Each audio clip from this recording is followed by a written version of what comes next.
Merry meet my fairy souls, it is Nina. You're watching Fairy Chamber channel.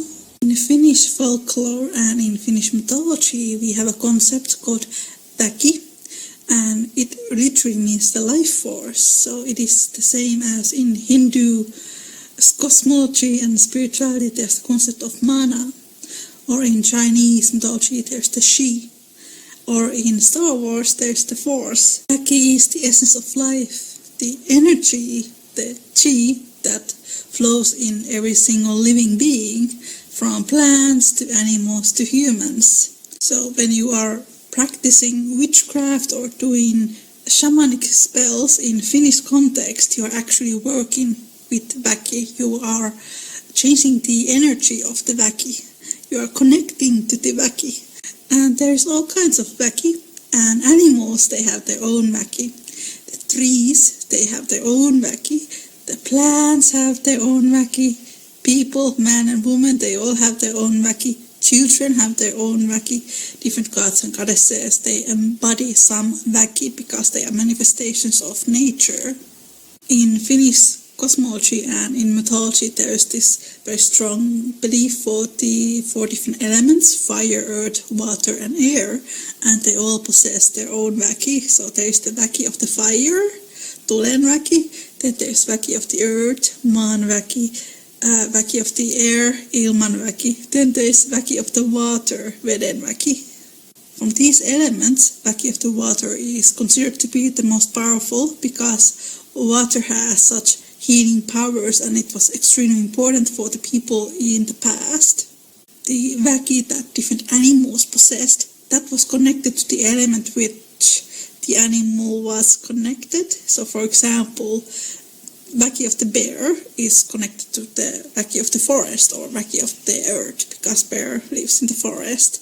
Väki of the fishes and frogs is connected to the water. So all the forgetting the words, watery animals, they have very strong Väki because they're connected to water. So if a person made a spell, they usually used lots of animal parts from the water animals to make those spells.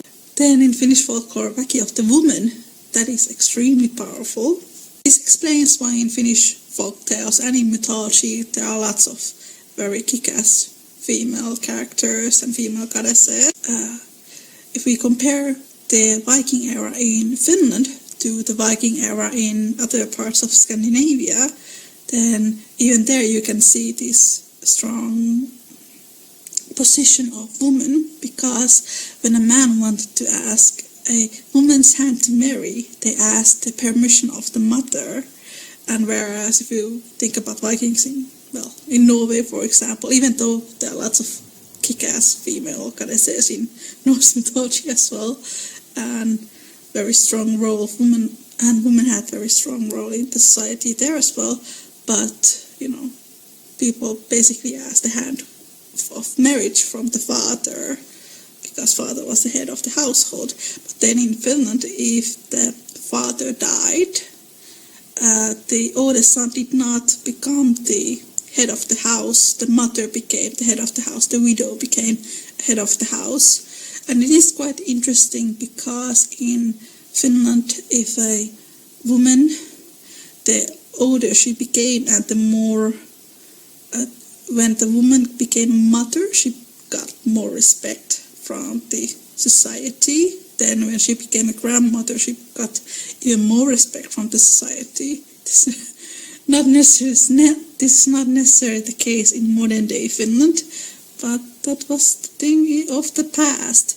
But I do find it interesting because it is directly connected to the cult of worshipping the Mother Earth, because the Mother Earth cult is based on the idea of worshipping a grandmother as a supernatural being, goddess of wisdom.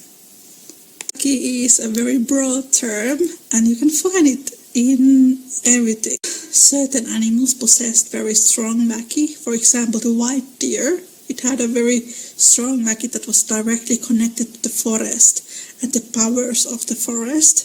And it was believed that if a person ate deer's brains, they would sleep very restlessly, and they would get these nightmares of these dark characters coming into their dreams, and these dark characters were the shadows of the forest.